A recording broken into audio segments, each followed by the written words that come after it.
So two slightly harder functions to find their primitives. 1 over x squared and the square root of x. Now the instruction says to rewrite each function with negative or fractional indices and find the primitive. So rather than write it as 1 on x squared, we're going to write that as x to the minus 2. And rather than the square root of x, we're going to write that as x to the half. So starting with A, remember we want to increase our index by 1. All right, so if I increase negative 2 by 1, that goes negative 2 plus 1, which is negative 1. And of course, we need to counteract that with a 1 over negative 1. Remember that these numbers here are always the same. All right, tidying this all up, this part here just becomes negative 1. Negative 1, and the x over x to the power of negative 1 is 1 over x. All right, so negative 1 times 1 over x, and we can simply write that as negative 1 over x. All right, part B, x to the power of a half. Again, we want to increase that index by 1, so we're going to have x to the power of 3 on 2. Then there's going to be a 1 over 3 on 2 to counteract that. 1 over 3 on 2 is 2 over 3. 1 over any fraction is just the reciprocal of that fraction. And x to the 3 on 2. Remember, of course, that whatever form the question comes in, your answer needs to be in that form as well. So we need to convert this into surd form. The denominator of that fractional index determines the type of root, so it's a square root of x cubed, the numerator, of course, determining the power of what's inside that square root sign. So slightly harder there.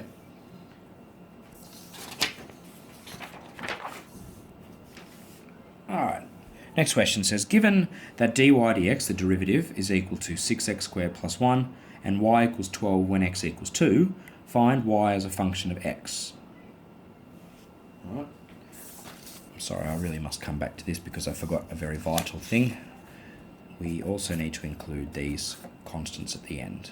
Okay, just to remember that if I were to differentiate this and get back to that, this constant will differentiate to 0 all the time. So very important that you include those constants in every one of your primitives.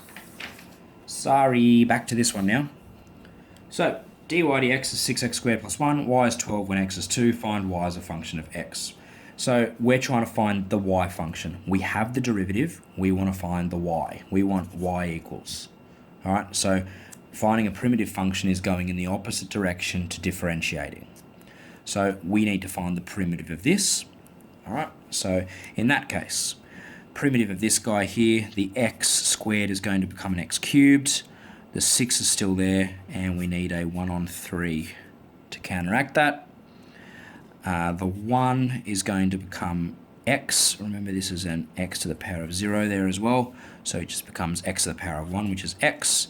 And then, of course, a constant. Tidy that up, we get 2x cubed plus x plus c. And you might think, oh, well, we're done. We've got a function of y in terms of x, but we've also got this constant c. And the question doesn't want there to be that constant c. So what it's asking us to do is figure out what the value of that constant of c is. And that's where this part of it comes into play. These specific values, y is 12 when x is 2. And they're just things that we need to plug in. So when y is 12, so replacing y with 12, x is 2, replace x with 2. 2 cubed plus 2 plus c. And notice now, these just being numbers, we now have an equation to solve for c. So 12 is equal to 2 cubed is 8, 2 lots of that is 16, plus 2 is 18. So 12 equals 18 plus c. Solving this, take 18 from both sides, we get c is negative 6. And so our function is 2x cubed plus x minus 6. And that's done.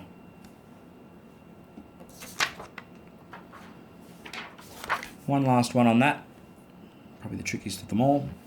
It says that the second derivative is equal to 12 outside of x minus 1 squared. It tells us that the the function evaluated at 0 is equal to the function evaluated at 1.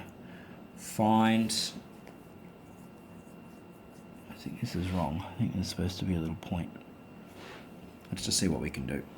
So this is our original function. We're trying to get the original function evaluated at 4. So the first thing we're going to need to do is find the primitive function of that. Let's see what that leads us to. So if that's the first function, the primitive function is one step back. So this is our second derivative. We're now stepping back towards our first derivative.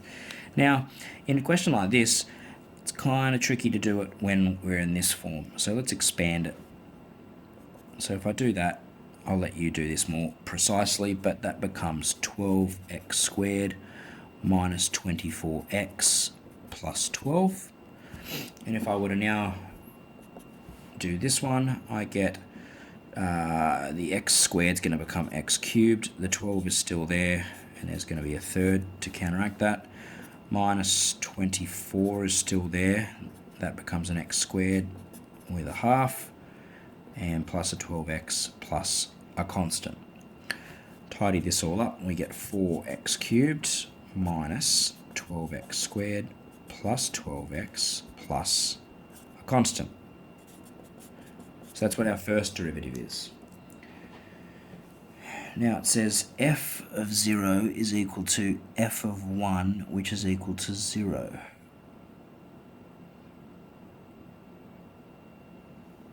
I think one of these is supposed to be a derivative. So I've had a little think and I missed something pretty stupid. So these are exactly what they need to be. So let's just keep going. So remember, of course, that we're trying to find the function evaluated at 4. All right, so again, we've only got the derivative at the moment. So we need to do one more application of this, finding the primitive function. So the same process goes here. So this is going to become an x to the power of 4. X to the power of 4.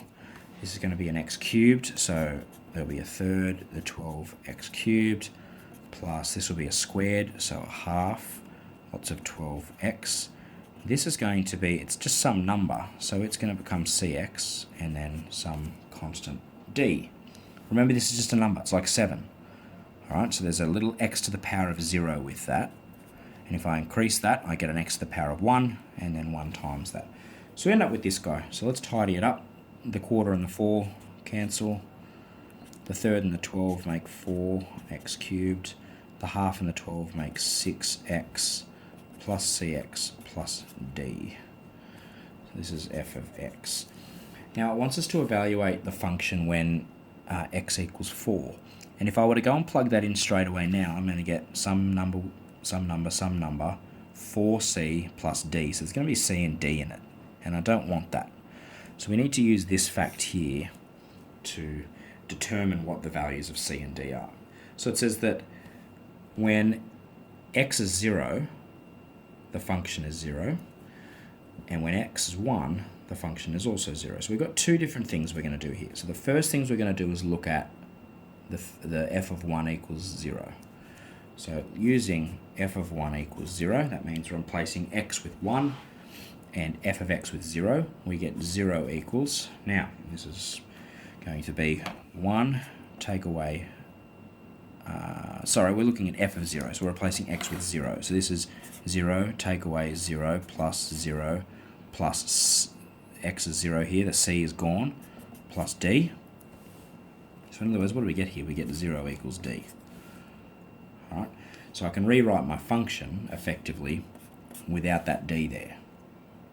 I still need to figure out what the value of c is though, and that's where this part of it comes from, f of 1 equals 0. So this means that now with f of 1 being 0, alright, I can plug all this stuff in. So I've got 0 equals, alright, that's f of x is 0, replacing the x with 1, we get 1 take away 4 plus 6 plus c.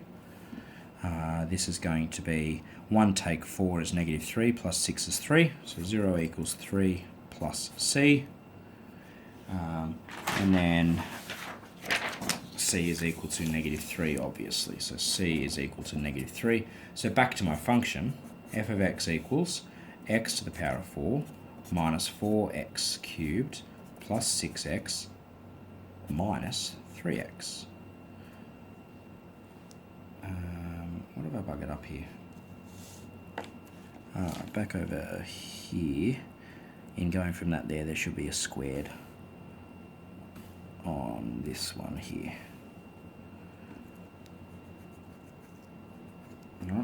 Alright.